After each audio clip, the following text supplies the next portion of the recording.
Funny enough, Helk is a series that honestly I shouldn't like. It's got a little bit of a tinge of One Punch Man with a lot of react humor that's kind of fueling it.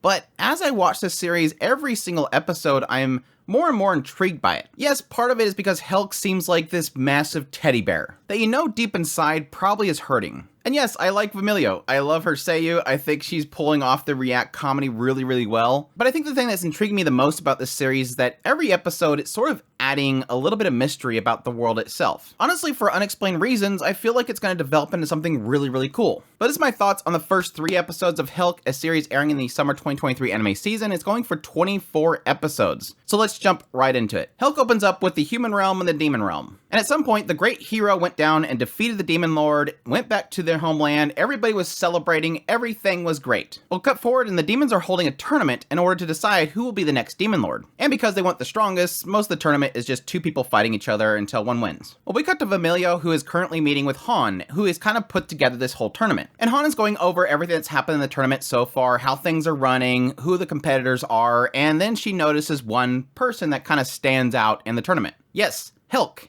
A human. And she flips out. Why in the world did you let a human join the tournament to become the next demon lord? Well, Han tries to pass this off as like, well, we didn't put any restrictions on the tournament. Nobody said that humans couldn't join. But additionally, this guy is like hero status. He's level 99. There's no way that any of these demons are going to be able to defeat him. And Vermilio obviously assumes he's doing this in order to take them down. You let him through the barrier, he's going to probably defeat everybody. And he's like, no. We put this contract on everybody that prevents them from harming those that are in the facility. They can only harm their opponent. But then she fires back, but he's just going to ascend the throne and destroy us all. So begins their attempts to sort of try to prevent Helk, this level 99 hero status guy, from taking over the entire demon world. Well, because he's so strong, they need to kind of craft competitions that aren't just 2 people fighting each other. So they do like card stacking and cooking and all this other goofy stuff just to get him to be thrown off. But for some reason, he seems to pull everything off so well. At the same time, Vermilio's having some people kind of spy on his family and figure out more information about him, find his weakness. Well, that's when we get some insight into the human realm itself.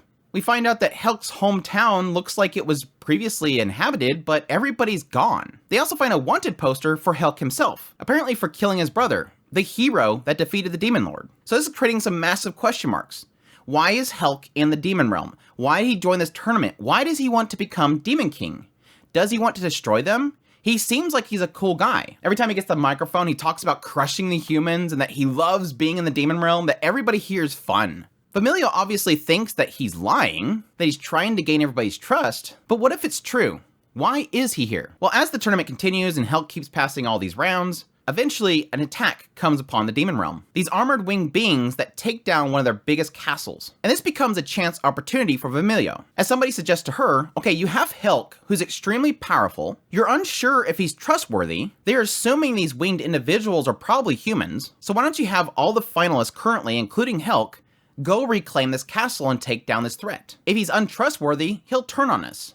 But if he's trustworthy, he'll take care of this issue that we have. So Vermilio, undercover as management, joins this finalist group, and they go over to this castle where they pretty much engage this threat. And that's where we've left it off so far. Additionally, some side notes, they mention this idea that the demon realm itself has this toxin that's constantly spreading. And even the demons themselves have to stay within these barriers in order to prevent themselves from being killed by it. And it also creates monsters. Even the higher density areas creates these new world monsters. And Helk has even indicated that he's ran into these new world monsters, which doesn't make sense because the human realm doesn't have this toxin. So my thoughts on Helk so far. I really love this show so far. And it's funny because the first episode is really not a good indication of the rest of the series. The first episode kind of just opens up very comical. You have Helk and he's taking out everybody. He's a super cool guy. Everybody loves him. Like everybody in the crowd is cheering on this human because he's such a cool dude. Whenever he defeats his opponent, he doesn't go over there to finish him off. He just picks him up and they have like a bro handshake and everything. He seems like such a jolly, fun guy. But from a different perspective, we see Vermilio, who is just absolutely flipping out about this, and everything is so absurd to her. You're obviously being fooled. He's obviously lying. Why would you even let this happen? How did you overcome this? And the entire time, this being like this, pretty much like a flame bearer, like every time she gets upset, she just sets ablaze and explodes everything around her. So you have this Hun guy trying to calm her down and try to figure out some way that won't get him killed. And the entire time, she's just blowing up everything. And her Seiyu just pulls it off so well. I give massive credits to this Seiyu for not destroying her voice, because she's just screaming the whole time. Now, at the same time, I can see that being annoying for some viewers. If some people don't get that comedy and don't like her constantly getting angry, it's probably going to be a turnoff. But the thing that I like so much about this show so far is that formula changes. Every episode, it feels like the formula changes a little bit. It's not keeping that as the status quo. As we get in the second episode, we get a more broad story. This idea of what's happening in the human realm. Is everybody gone? Who are these winged individuals? They're probably not humans. Can we trust Helk? We're in a really bad state right now. We have no Demon Lord. The Demon Lord of this castle that gets overrun dies trying to protect it. They have no power right now. And here's this level 99 human that could literally wipe us all out. We have no choices here. So what's the best option for us to sort of figure out if this is an opportunity here? Can we actually trust Helk? Again, from our perspective, every time we see Helk, he seems like a cool guy. Even have Kinrose, who's one of the finalists, he just loves Helk. Even though Helk is beating him in everything, he's like, you're a cool dude. But additionally, this curious aspect of, did Helk kill his brother? He carries this photo where you can see the hero and Helk, and they're so joyous and happy. There's no way this lovable guy could kill his brother. Why did he leave the human realm? It seems like he wants to destroy them. He doesn't like them, and he likes being here instead. Why did he do that? The second episode no doubt created a whole bunch of question marks. What is going on behind the background? What did Helk see? And additionally, that kind of expands more as we get into the third episode when we learn about the toxins itself, the creatures it creates, the fact that Helk has seen these creatures before, and then bookending the episode with this question mark, will Helk defeat these winged beings? Blame it on the OP, but it's already kind of indicated this idea that Helk isn't a happy-go-lucky person. Helk has been through something. My assumption is that he's sort of one of those disenchanted heroes. It could be based on the idea that maybe humanity themselves turned on Helk, and so he decided to discard them. Or it could be that the humans themselves were destroyed by the winged beings, which I'm assuming is probably going to be the heavenly realm. So you have this demon realm, you have the human realm where Helk is from, and then you have this heavenly realm. Maybe the heavenly realm decided to wipe out the humans and now they're on their way to the demons. But at that point, why would Helk be coming down there saying that he wants to crush all humans? Like I said, it's creating a bunch of really curious question marks that ultimately I think are all going to center around Helk. I sort of wonder if his brother's even gone. What if he's possibly one of these winged beings? Outside of the overall story, which surprisingly, hopefully, will be extremely deep, I really do like the character so far. Like I said, Helk seems like this massive teddy bear, and I just love his chemistry with everybody.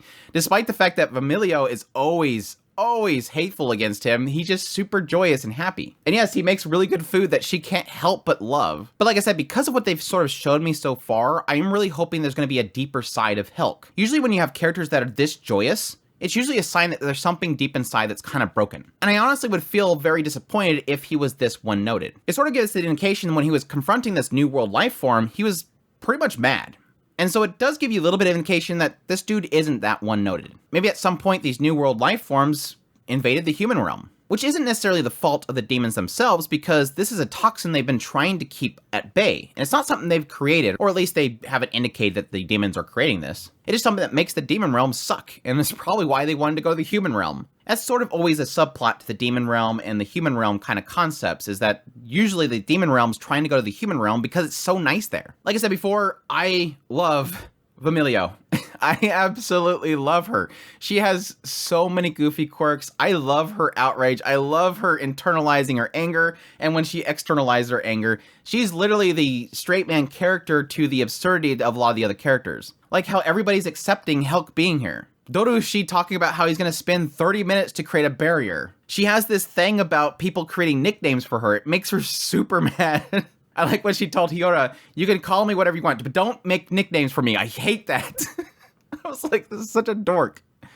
I love her. And like I said, her Seiyu is just nailing it. She voiced Fujimiya, whatever her name is, the childhood friend from Uncle from Another World. So she definitely has that React voice. Her character design is fantastic. She's probably going to go down as easily one of my favorite characters of this season already. She just has so much spunk. She's no nonsense. She's just wants stuff done, and she gets super angry when things aren't going the way that she wants it. I love it. She's a spitfire in every sense. The rest of the cast seems okay. Hyora is another kind of straight man character, the one that kind of sees the absurdity of the rest of them, but kind of internalizes it. She wants to become Demon Lord, and she knows it's impossible with Helk around. At the same time, she doesn't understand why everybody else is okay with the situation. Like Kinrose, who's just super buddy-buddy with Helk. He's like, this is literally one of the finalists that's like, I'd be perfectly fine with Helk being the Demon Lord. This dude seems cool. Like, they were just having fun hanging out, playing goofy games with each other. Kinross loves Helk.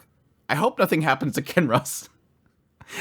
Now that I think about it, I almost feel like something's gonna happen to Kinross. Darushi's fine. He's just kind of, I take forever to make spells, but he's supposed to be really powerful. It's a good cast of characters already, and I just really love the chemistry between Vermilio and Helk. I think though that's going to be the selling point for the series going forward, is just seeing how the two of them react. That's sort of why I waited to do a first impressions until the 3rd episode, because I just want to see how the two of them interact. But unfortunately, we didn't get too much, and it bugs me because I'm like, I don't want to have to wait for 4 episodes and then 5 episodes. It's a very slow burn show so far for what I kind of want, which is reveals and more of the chemistry between the two of them. But we'll see. I think episode 4 is probably going to be extremely telling as to where the overall story is going to go. It might be a reveal as to what Helk believes, where Helk is aligned, really. Because I think that's the big, massive question mark. Is he what Vermilio thinks he is, or is he more than that? The comedy overall is super on point. I have had so many massive chuckles. Like I said, the first episode, a lot of it is Vermilio getting upset, but there's a lot of other really funny points, like how they mess with the tournament itself, and yet how Helk kind of overcomes it. Having this really slow mount, but then he decides to just run with the mount. Cooking really good, and Vermilio really enjoying it, despite the fact that she was going to give him, like, 0s, but she still gave him a 10 because she really loved it. Everybody thinking there's some sort of deeper meaning to the rules set because of how he kind of breaks it. Vermilio being upset about our nicknames and just the absurdity of the group itself. It's just some good comedy in here that I really like. But like I said, I like that it keeps evolving it. It never sticks to the same joke. And that's sort of the reason why overall I think the series is going to be really, really fantastic, and I'm really happy it's going for 2 cours. I see how this writer likes to evolve the formula and keep things moving, keep things changing so that it's never stuck in one spot and stale. Anyways, that's my first impressions of Helk. Hope you guys enjoyed this video as always. If you did, make sure that like button down below. Comment, let me know what you thought of this series so far if you're going to be checking it out. Additionally, if you're new to the channel, make sure that subscribe button to get all my content. I did news, reviews, first impressions, top list. If it's anime, it's pretty much here. Additionally, if you want to support the channel more and you like this content, I have a Patreon link, tips link, super thanks, membership button down below. Greatly appreciate everybody it does. It means so much to me, and y'all take care.